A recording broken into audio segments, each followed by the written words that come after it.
Février 1997. Un vent de nouveautés souffla sur la rigide façade de l'usine de Woking. L'alliance McLaren-Mercedes lançait l'arme de sa troisième saison, la MP4-12.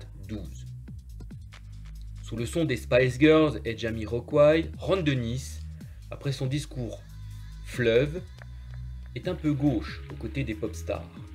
Mais l'homme semble satisfait. Cette saison sera celle du retour au plus haut niveau de son équipe. 4 ans après la dernière victoire d'Ayrton Senna au Grand Prix d'Australie. Dans l'ombre de McLaren, le plan de Woking semblait clair. Sa deuxième naissance, dominer la Formule 1 et se donner les moyens d'y parvenir. Ou sous l'impulsion de John Barnard, le châssis carbone monocoque a été la révolution technique que la Formule 1 attendait depuis le châssis monocoque en 1962. Après l'épisode Rondelle et son projet de F1 avorté en 1974, Ron Dennis lance Project 3 et enfin Project 4, avec le soutien de Marlboro. L'idée était essentiellement marketing et non sportive, car l'objectif était d'aider la marque de tabac sur le marché d'Amérique du Sud en signant des pilotes venant de cette région du monde.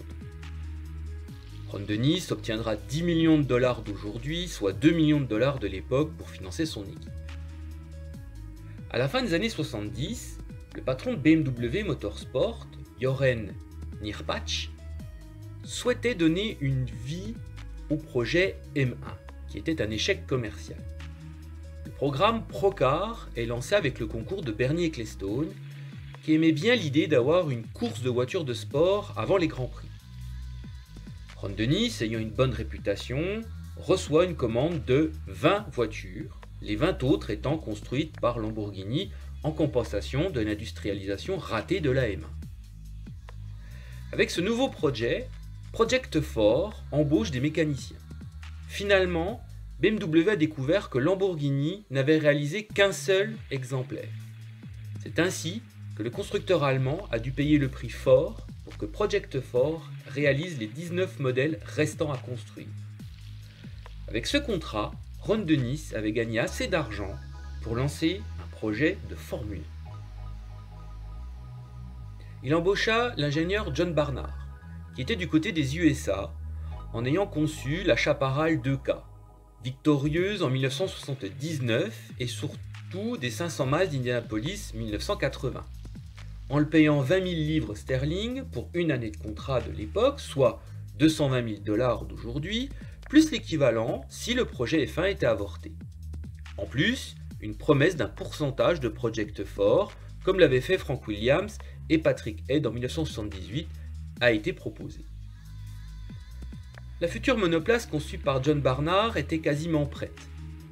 Ron Dennis est allé rencontrer John Hogan pour lui demander de financer son projet de Formule 1 en carbone, dont les voitures devaient être nommées les Marlboro Project 4, MP4.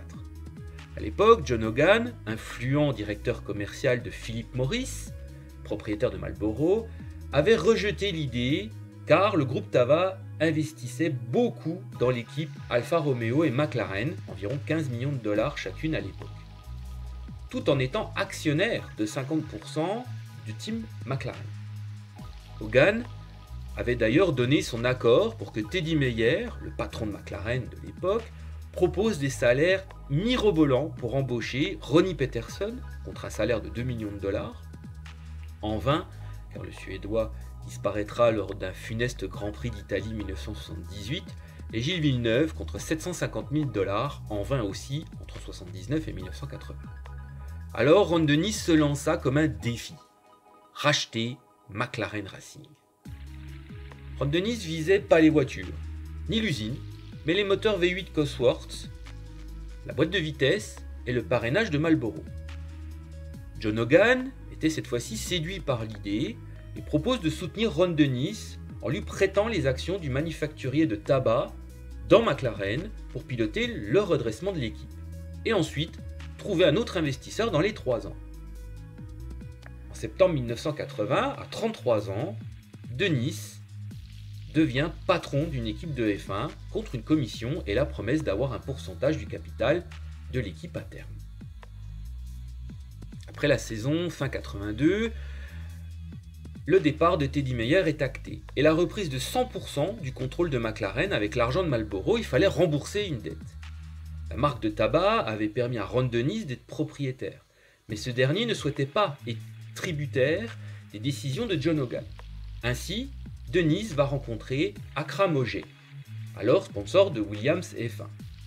Il va proposer à l'homme d'affaires un deal qu'il ne pouvait refuser.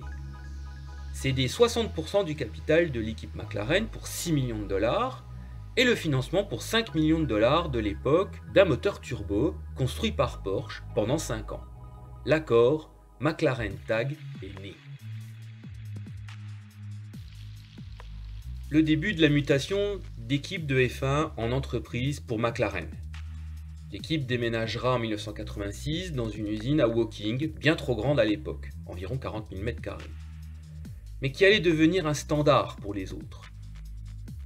McLaren va devenir un groupe ayant une activité dans l'électronique, le marketing, la construction automobile et la restauration. Toutefois, depuis le début des années 90, McLaren n'était plus la locomotive de l'innovation. Elle n'était qu'une équipe suivant la technologie. Elle ne s'était lancée dans la boîte semi-automatique que 4 ans après Ferrari et 1 année après Williams. Pareil pour la suspension active, seulement disponible en 1993, cette dernière n'avait jamais été véritablement considérée par les ingénieurs de Woking à la fin des années 80, au contraire de Williams. Williams, l'ennemi intime.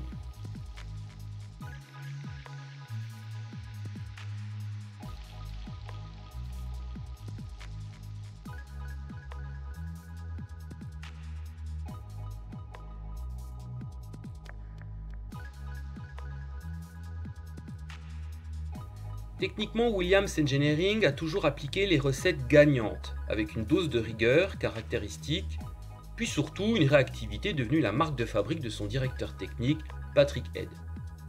1 année après le succès de l'effet de sol via la Lotus 79, la Williams FW07 était son équivalente, plus rigide et sérieuse. Elle sera un succès. La FW09 de 1983 introduisait une touche de carbone dans son châssis avant de maîtriser la conception totale pour 1985 avec la FW10. Développant un concept de suspension active dès 1987, elle mettra aussi en chantier sa nouvelle boîte semi-automatique dès 1990, une saison après Ferrari. De suiveur technique, Williams devenait l'équipe à suivre, surtout grâce à un homme qui dès 1990 avait permis de réaliser ce virage, l'ingénieur Adrian Newey. Fin 1996, Adrian Newey était convoité. Refusant des offres de la Scuderia Ferrari depuis plusieurs saisons, l'ingénieur anglais avait permis à Williams de vaincre de 1992 à 1997 avec des monoplaces à chaque fois innovantes et ayant une saison d'avance sur l'ensemble du plateau. La cible de Ron Dennis pour assouvir ses ambitions de domination était toute trouvée. Pour le manager anglais, une équipe n'est rien sans un bon organisateur et un bon ingénieur. Estimant qu'il était le meilleur team manager de la Formule 1, il lui manquait le meilleur ingénieur de sa génération pour retrouver le sommet. Un contrat de 5 ans, d'une valeur totale de 15 millions de dollars à l'époque, sera signé par Newey quelques mois plus tard. Dans la foulée de l'épopée Williams, Ron Dennis imagina un plan sur une durée de 5 saisons, avec pour ambition de devenir l'équipe la plus titrée de la Formule 1 devant Ferrari, comme Lotus l'avait été en son temps. Une innovation par année pour devenir la référence.